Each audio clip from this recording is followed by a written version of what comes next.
Kantor Sekretariat DPRD Kabupaten Pekalongan terbakar. Api membakar bagian atap lalu merembet ke bagian dalam kantor Sekretariat DPRD, ruang komisi, ruang rapat, hingga ruang staf dan lainnya. Dugaan sementara kebakaran akibat korsleting listrik di bagian atap gedung. Terbakarnya gedung sekretariat membuat aktivitas dewan terhambat. Saat kebakaran tak ada kegiatan dan hanya ada penjaga. Tugas gabungan dari Damkar, dari TNI, dari Polri, dari TNI juga bahu-bahu malam ini untuk mencoba penanganan terkait dengan kejadian kebakaran ini supaya tidak.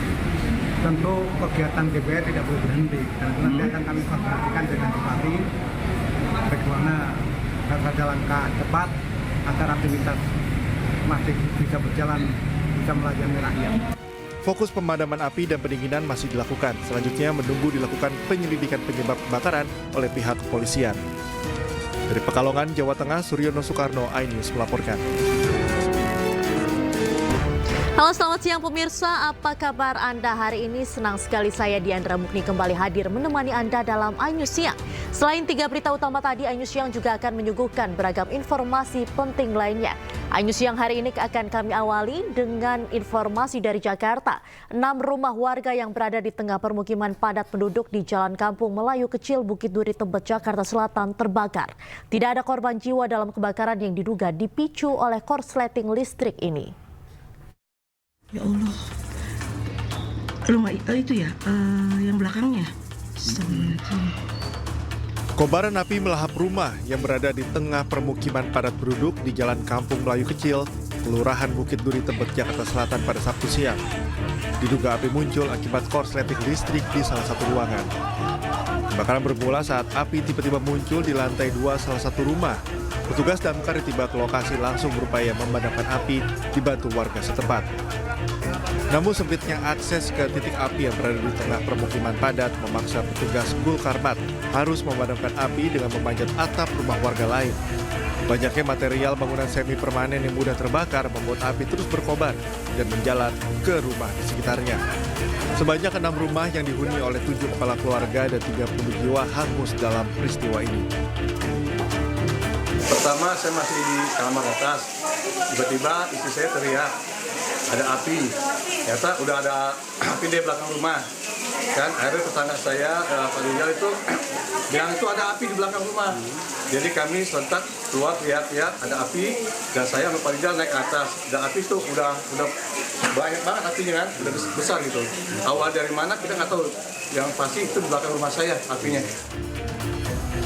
Kebakaran berhasil dipadamkan 1 jam kemudian. Tak ada korban jiwa dalam peristiwa ini. Sementara penyebab pasti kebakaran masih diselidiki Polsek Tebet, Jakarta Selatan. Dari Jakarta, Helmi Sajanpati, iNews melaporkan.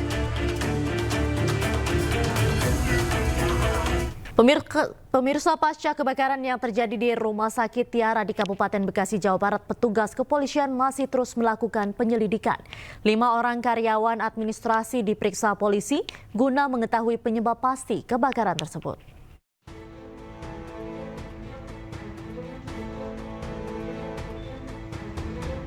Pasca terjadinya kebakaran di salah satu ruangan di Rumah Sakit Tiara Bekasi, Kecamatan Babelan, Kabupaten Bekasi, Jawa Barat, petugas kepolisian sektor Babelan masih terus melakukan penyelidikan terhadap penyebab pasti terjadinya kebakaran.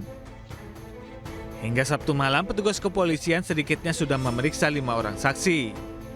Para saksi yang diperiksa merupakan petugas atau pegawai rumah sakit yang bekerja di bagian administrasi rumah sakit tersebut. Tim penyidik juga masih menunggu hasil dari Pusat Laboratorium Forensik Mabes Polri.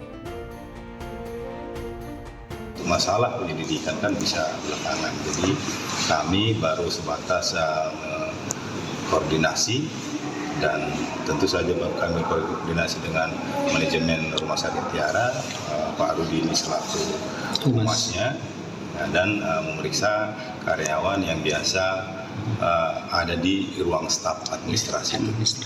Ada berapa orang karyawan Pak yang sampai saat ini baru sekitar 5 orang. Sebelumnya, ratusan pasien dan tenaga kesehatan Rumah Sakit Tiara Bekasi, Jalan Raya Babelan, Kabupaten Bekasi panik usai kepulan asap memenuhi ruangan rumah sakit. Para nakes pun berjibaku mengevakuasi para pasien beserta alat kesehatan pada Sabtu siang. Kepulan asap hitam muncul akibat kebakaran dari sebuah ruang arsip rumah sakit tersebut. Sejumlah pasien masih terbaring di tempat tidur saat dievakuasi keluar dari rumah sakit oleh perawat dan security. Di bawah, itu rasanya pasokannya tuh ya.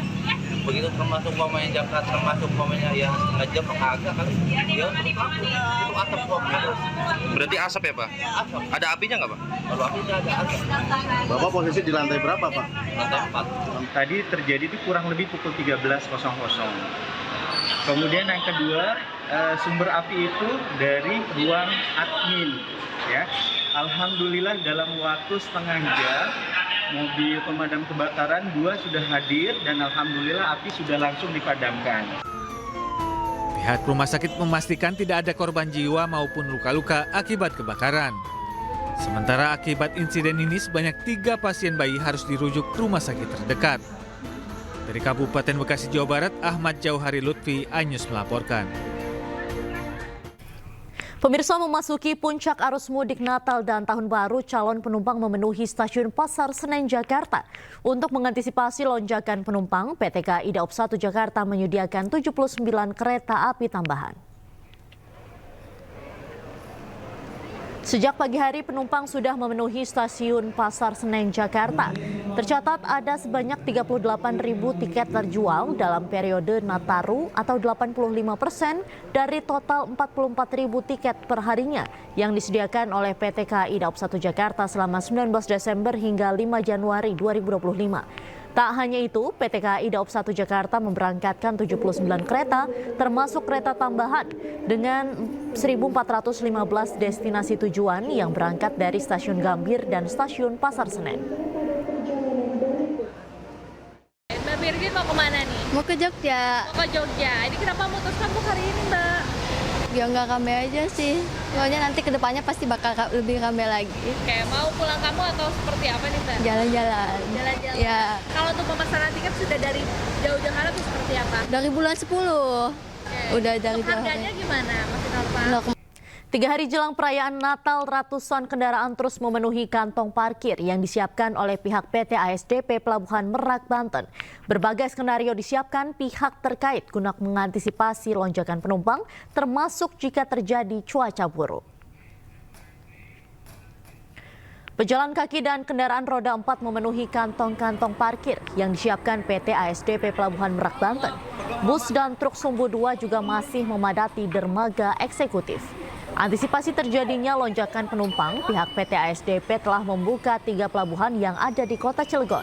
Pelabuhan Merak melayani kendaraan roda 4 dan kendaraan Sumbu 2, Pelabuhan Ciwandan melayani kendaraan roda 2, dan Pelabuhan BBJ melayani kendaraan Sumbu 3 atau jenis truk dan bus.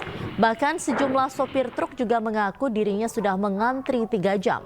Masyarakat dihimbau rencanakan keberangkatan lebih awal sebelum puncak arus mengingat cuaca ekstrim yang berdampak pada penyeberangan.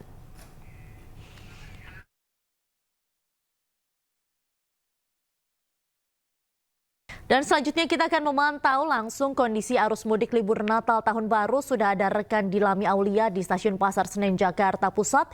Dan juga di Pelabuhan Merak ada rekan Iskandar Nasution. Lalu juga ada di Pelabuhan Ketapang ada rekan Eris Utomo. Selamat pagi, selamat siang teman-teman. Saya akan ke Dilami Aulia terlebih dahulu dari Stasiun Pasar Senen. Dilami, bagaimana suasana terkini di Stasiun Pasar Senen jelang Nataru? Ya, selamat siang Diana dan juga pemirsa. Dapat kami informasikan bahwa suasana terkini sudah mulai dipadati oleh penumpang, yang mana ini memang dari pagi tak henti-hentinya begitu ya, penumpang terus memadati area keberangkatan menggunakan kereta api jarak jauh, di mana kalau untuk saat ini Diandra ini akan ada KAJJ yakni menuju ke Surabaya yang akan berangkat pada pukul 11 pagi hari ini. Ini artinya memang antusiasme dari masyarakat untuk menyambut Natal Natal dan juga Tahun Baru sangatlah tinggi ya, terutama kalau misalnya kita menilik pendapat dari Humas PT KAI Daob 1 Jakarta, Ivan Henry Wintoko ini mengungkapkan bahwa per hari ini saja sudah ada kiranya 35.000 tiket yang terjual, dan ini tentu jumlahnya meningkat begitu ya dibandingkan hari normal. Tapi kalau misalnya untuk penjualan tiket terbanyak begitu ini memang masih masih didominasi oleh hari Sabtu kemarin, di mana sudah ada 40.000 tiket yang terjual. Namun mengingat puncak dari Nataru ini akan berlangsung pada tanggal 24 mendatang atau hari Selasa, ini tentunya diperkirakan akan lebih dari 40.000 tiket terjual per harinya begitu ya. Nah, kalau misalnya melihat juga begitu Diandra, PT KAI Daob 1 juga telah menambahkan 79 kereta api dengan 1.415 destinasi tujuan untuk mempermudah dari para masyarakat ataupun calon penumpang untuk berpergian ke luar kota begitu ya, baik itu menuju ke Surabaya, menuju ke Semarang. Dan kalau misalnya kembali tadi berbicara terkait dengan penjualan tiket, ini sudah ada 415.000 tiket yang terjual dari 801.000 tiket yang diperjualkan oleh PT KAI. Berarti masih ada sekitar 43% lagi begitu ya tiket yang masih tersedia, sehingga masyarakat yang belum membeli tiket dan ingin berpergian menggunakan KAJJ dapat membeli melalui online maupun offline melalui PT KAI. Nah, kalau misalnya dalam antisipasi periode Nataru ini, PT KAI juga telah menyediakan begitu ya sejumlah fasilitas. Tadi juga kami memantau ada sejumlah customer service yang hilir mudik membantu para calon penumpang ini apabila mereka kesulitan untuk melakukan registrasi masuk ke dalam gerbong kereta begitu ya. Selain itu juga sudah ditambahkan sejumlah fasilitas seperti ada fasilitas yang ditingkatkan mulai dari tempat toilet umum, kemudian juga tempat peribadatan ini juga sudah disediakan. Dan kalau misalnya tadi kami juga sempat berbincang dengan para pemudik Diandra, mereka ungkapkan bahwa memang periode Natal dan juga Tahun Baru ini dimanfaatkan untuk bertemu dengan keluarga. Adapun tidak hanya tiket saja yang dibeli dari jauh hari, mereka juga sudah menyiapkan sejumlah oleh-oleh dan juga obat-obatan untuk mereka nantinya berlibur dan akan kembali ke Jakarta pada periode 2025 mendatang. Dan untuk periode Nataru ini memang diprediksi akan terjadi selama 18 hari dari tanggal 19 Desember 2024 hingga nantinya tanggal 5 Januari 2025. Dan daknya memang Diandra, kalau misalnya ingin berlibur harus beli tiketnya dari jauh hari ya, agar tidak terjadi kehabisan tiket begitu untuk bertemu dengan sanak keluarga. Diandra. Baik, terima kasih Dilami atas informasi Anda. Saat ini kita akan beralih ke Pelabuhan Merak. Ada rekan Iskandar Nasution. Iskandar, bagaimana suasana terkini di Pelabuhan Merak jelang Nataru? Ya baik, Yandra, ya baik pemirsa, dapat saya informasikan saat ini dermaga 6 di Pelabuhan Eksekutif, saya di dermaga Eksekutif Pelabuhan Merak Banten terlihat sangat padat. Hal ini memang kebetulan hari ini merupakan salah satu hari hari libur yang menjadi waktu yang tepat bagi para pengguna jasa untuk menyeberang ke Pulau Sumatera. Untuk saat ini aja ada total jumlah penumpang yang berangkat itu 48.823 atau ada kenaikan sekitar 95%. Untuk kendaraan roda 4 ada sekitar 6.027 unit dan untuk sepeda motor ada 1.400 unit. Dan untuk saat ini memang cuaca di Pelabuhan Merak sendiri sangat cerah. Hal ini memungkinkan untuk perjalanan mudik bisa dapat berjalan lancar. Demikian Diandra. Terima kasih Iskandar Nasution langsung dari Pelabuhan Merak Banten. Selanjutnya ada di Pelabuhan Ketapang. Ada rekan Eris Utomo. Eris, bagaimana situasi terkini di Pelabuhan Ketapang saat ini? Ya, Dewa, mungkin belum bisa mendengar suara dengan jelas, ya, namun bisa kami sampaikan bahwa hingga saat ini sejak dini hari tadi memang Pelabuhan Ketapang telah diguyur hujan yang cukup deras dan juga disertai angin. Namun demikian dari pihak ASDP masih terus untuk melakukan koordinasi kepada pihak terkait yaitu BMKG sekiranya update untuk mengenai curah hujan, gelombang, dan angin yang cukup tinggi juga di daerah Selat Bali ini. Dan hingga saat ini memang dari calon penumpang yang sudah masuk ke pelabuhan atau sudah diseberangkan, sebagaimana juga disampaikan atau tercatat dalam data produksi atau data manifest, untuk pejalan kaki sudah mencapai sekitar 27.000 dan kendaraan roda 4 sekitar 28.000 yang sudah diseberangkan ke pelabuhan Gilimanuk, Bali. Dan hingga saat ini memang akan terus berlangsung, dan memang untuk volume kendaraan hingga saat ini juga cukup tinggi, bahkan juga sampai terjadi antrian mengular di dermaga untuk bisa masuk ke dalam kapal. Demikian, Kak. Baik, terima kasih Eris langsung dari Pelabuhan Ketapang, dan sebelumnya ada Iskandar Nasution dari Pelabuhan Merak, Banten, dan juga Dilami Aulia dari Stasiun Pasar Senen. Selamat kembali bertugas rekan-rekan. Pemirsa, memasuki puncak Natal dan Tahun Baru, Terminal Induk Kota Bekasi, Jawa Barat dipadati penumpang yang akan menuju berbagai daerah di Pulau Jawa dan Sumatera.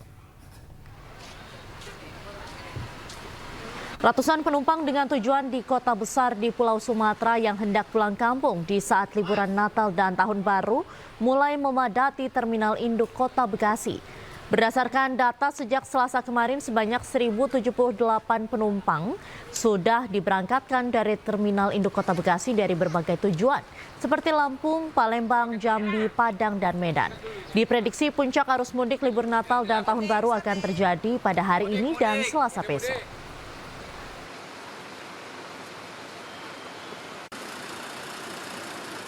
Sementara itu pemirsa, kondisi arus lalu lintas di kawasan Simpang Gadok menuju Puncak ramai lancar. Polisi memberlakukan sistem ganjil genap sejak pukul 6.15 waktu Indonesia Barat. Pada pagi hari ini kondisi arus lalu lintas di Simpang Gadok menuju Puncak terpantau ramai lancar. Belum ada kepadatan yang terlihat dari kendaraan yang melintas menuju Puncak maupun sebaliknya. Untuk mengantisipasi lonjakan jumlah kendaraan, kepolisian juga sudah menggelar skema ganjil genap untuk kendaraan yang akan melintas ke arah Puncak. Skema ganjil genap digelar sejak pukul 6.15 pagi dan diberlakukan secara situasional.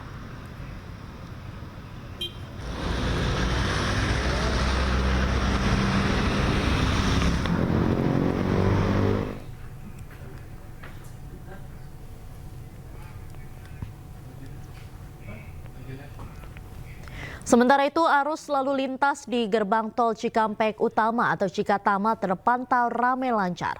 Lebih dari 5.000 kendaraan telah melewati gerbang tol Cikatama untuk menuju ke arah Palimanan.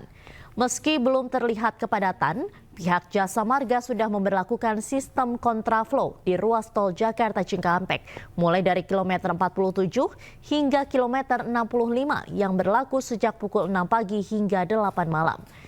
Nantinya pihak Jasa Marga dan kepolisian juga akan berlakukan sistem kontraflow beberapa hari ke depan, seperti tanggal 24, 26, 28 Desember hingga 1 Januari 2025.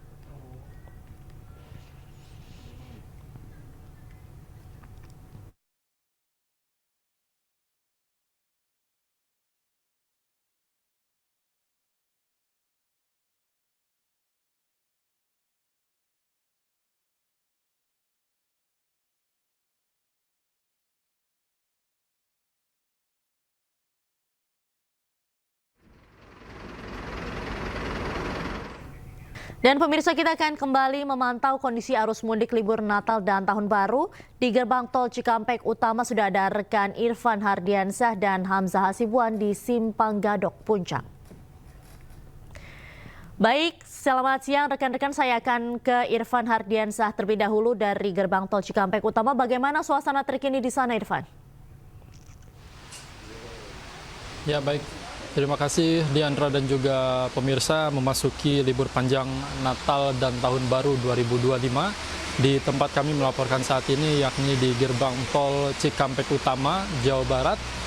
Untuk situasi terkini memang terlihat masih ramai lancar begitu, dan kondisi di tempat kami melaporkan saat ini tentu sedang turun hujan, dan meski belum terlihat kepadatan, ini pihak Jasa Marga sudah memberlakukan sistem kontraflow di ruas tol Jakarta Cikampek dari kilometer 47 hingga kilometer 65 yang sudah dimulai diterapkan sejak pukul 6 pagi hingga pukul 8 malam nanti. Dan ini dilakukan guna mengantisipasi lonjakan kendaraan yang terjadi pada sore hari nanti. Dan nantinya juga ini pihak Jasa Marga akan berencana melakukan sistem kontraflow di beberapa hari ke depan, yakni di tanggal 24, kemudian tanggal 26, kemudian juga tanggal 28 Desember hingga 1 Januari 2025 dengan rincian ini pemberlakuan akan dilakukan mulai dari pukul 6 pagi hingga pukul 12 siang.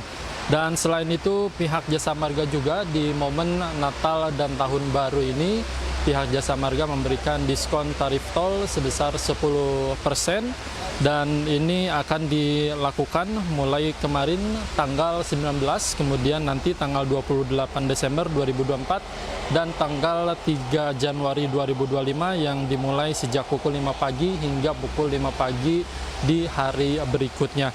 Kemudian untuk terkait data jumlah kendaraan yang sudah melintas di kawasan atau di tempat kami melaporkan saat ini di gerbang tol Cikatama, sudah lebih dari 10.000 kendaraan yang melintas atau melewati gerbang tol Cikatama ini untuk melakukan perjalanan menuju ke arah Palimanan, kemudian Surabaya, Yogyakarta, dan lain sebagainya, khususnya di wilayah Jawa Tengah serta Jawa Timur.